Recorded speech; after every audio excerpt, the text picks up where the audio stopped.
Mesdames et messieurs, soyez salués où que vous soyez, partout à travers les quatre coins du globe. Alors, c'est la fin du chef d'État ukrainien Volodymyr Zelensky.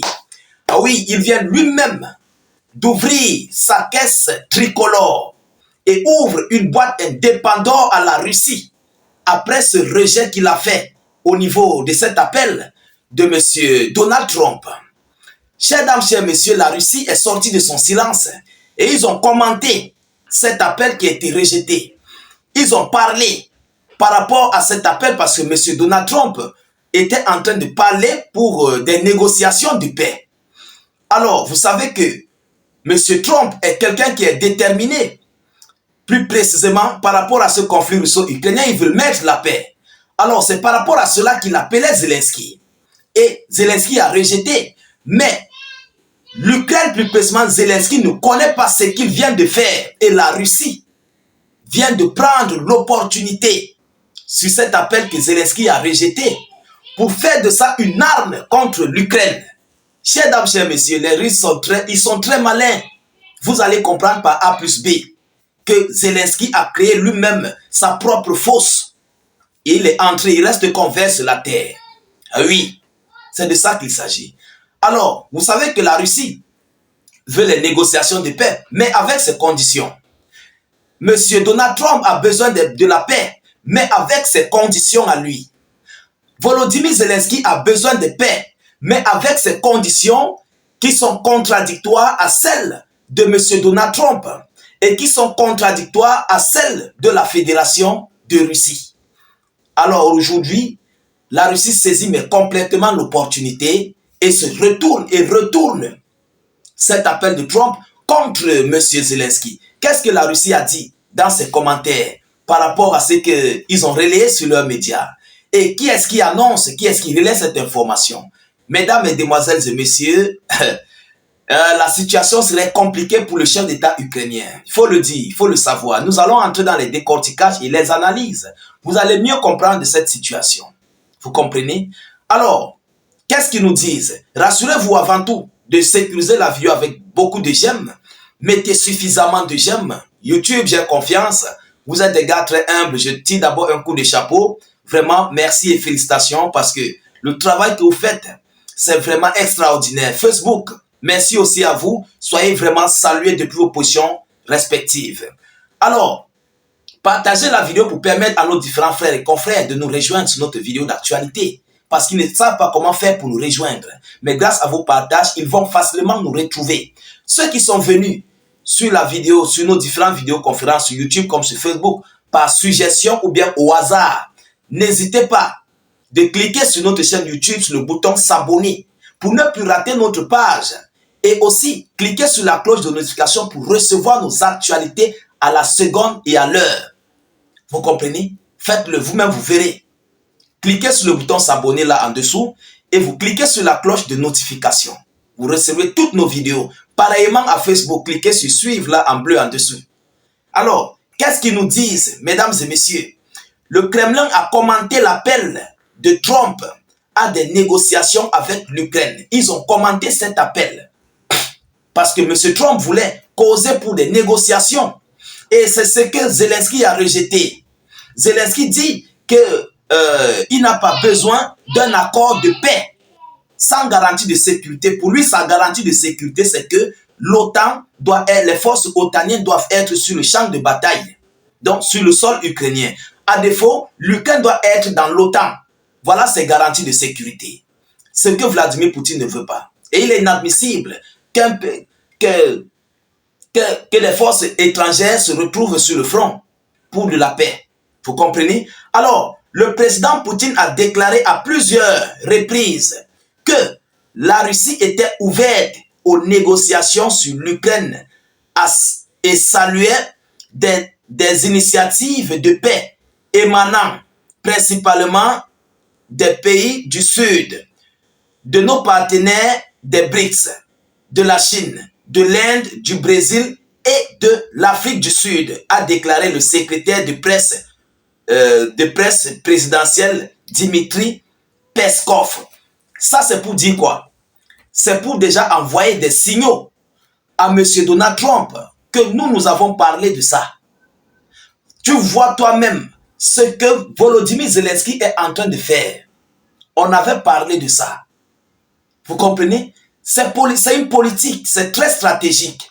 Nous avons parlé de cette affaire, donc c'est Zelensky qui ne veut pas nous suivre pour des négociations de paix. Il veut empirer la situation. Les Russes sont très stratégiques.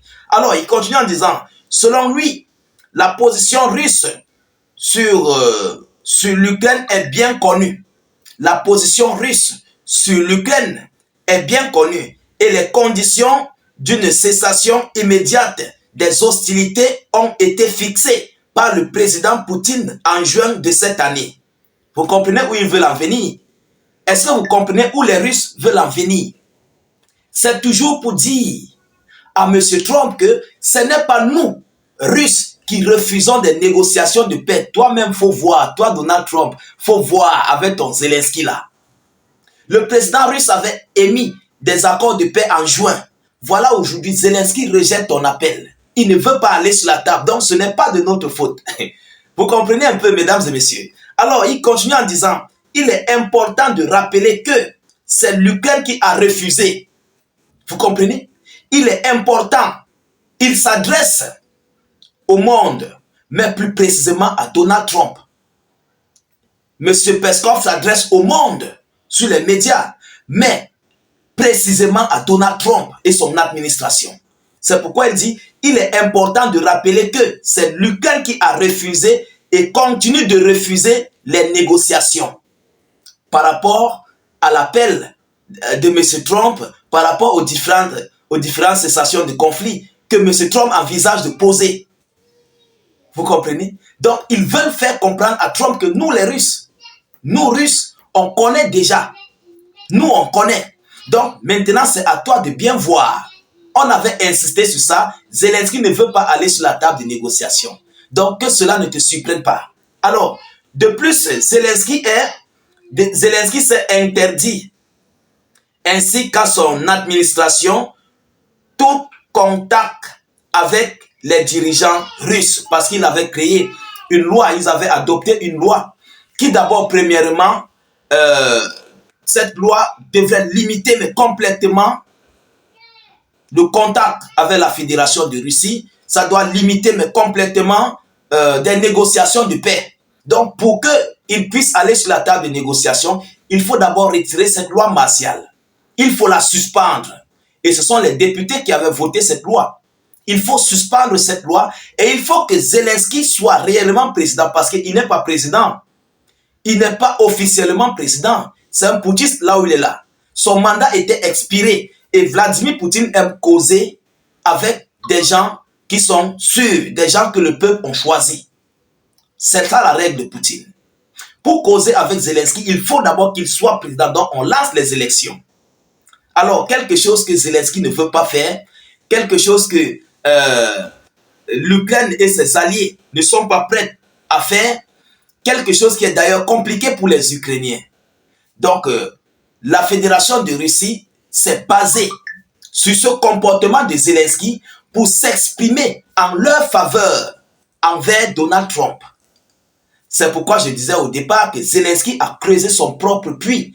Et en ce moment, M. Donald Trump va écouter les Russes. Évidemment, il va se pencher, même si ce n'est pas à 100%, mais il va se pencher à 60% du côté de la Fédération de Russie. C'est de ça qu'il s'agit. Parce que déjà, premièrement, Zelensky a manqué de respect à Donald Trump. Deuxièmement, la Russie continue de dire qu'eux, ils veulent les négociations de paix. Mais Zelensky, lui, s'impose. Il ne veut pas la paix là, mais il veut une garantie de sécurité. Donc, c'est deux mondes différents. On veut la paix, toi tu veux la garantie de sécurité avant la paix. Si la Russie aussi prend sa part de garantie de sécurité, est-ce que vous allez accepter? Parce qu'il est bien vrai, Poutine peut signer encore des accords avec la Chine, avec l'Iran, avec tous les autres États puissants. Et même si vous déclenchez un conflit pour venir récupérer vos terres, vous allez trouver l'État puissant en personne. Est-ce que Zelensky va supporter? Voilà la question. Voilà la grosse question. Vous comprenez? En fait, Zelensky ne sait pas à qui il a affaire. On parle de Donald Trump. C'est Donald Trump C'est un monsieur qui n'aime pas le bras de fer, je l'ai toujours dit. C'est un monsieur très déterminé, très, voilà, rigoureux dans ses actions, dans ses actes. Et face à cela, je vous le dis, Zelensky va perdre. Il va perdre, mais complètement. Parce que Trump va visser, il va tout visser. Il va complètement tout clouer. Ah oui. Alors, chers dames, chers messieurs, voilà l'information que j'avais à vous relayer par rapport à ce commentaire que la Russie vient de faire par rapport à ce rejet d'appel des négociations de paix de M. Donald Trump. Partagez donc la vidéoconférence dans tous les groupes possibles, mettez-la partout à travers le monde, surtout sécurisez la vidéo avec un maximum de j'aime et beaucoup de cœurs, mettez suffisamment de cœurs, je vous en prie. C'est très important de mettre les cœurs. Ça nous galvanise, ça sécurise la vidéo, ça sécurise la page, ça galvanise aussi la vidéo dans les interactions. N'hésitez pas, vous qui nous suivez, de vous abonner massivement à nos chaînes YouTube et Facebook. Vous comprenez? Pour nous retrouver sur pour s'abonner sur YouTube, ceux qui sont sur YouTube, cliquez sur s'abonner juste là en dessous et cliquez sur la cloche de notification. Sur Facebook, vous cliquez sur suivre là en bleu et activez la cloche de notification. N'hésitez pas, tous ceux qui sont sur Facebook, qui veulent nous rejoindre sur YouTube, regardez en commentaire, cliquez dans la zone de commentaires, le tout premier commentaire. Vous verrez un lien bleu, c'est le lien de notre chaîne de YouTube. Cliquez là-dessus, ça va s'ouvrir automatiquement. Dès que vous cliquez, ça va s'ouvrir automatiquement et ça va vous envoyer directement sur la chaîne YouTube. Ensuite, dès que vous êtes là-bas, vous cliquez sur le bouton s'abonner et vous activez la cloche de notification pour ne plus rater nos prochaines émissions. Je vous reviens tout à l'heure pour une prochaine série d'actualités. Soyez encore salués une fois de plus. Ciao, ciao.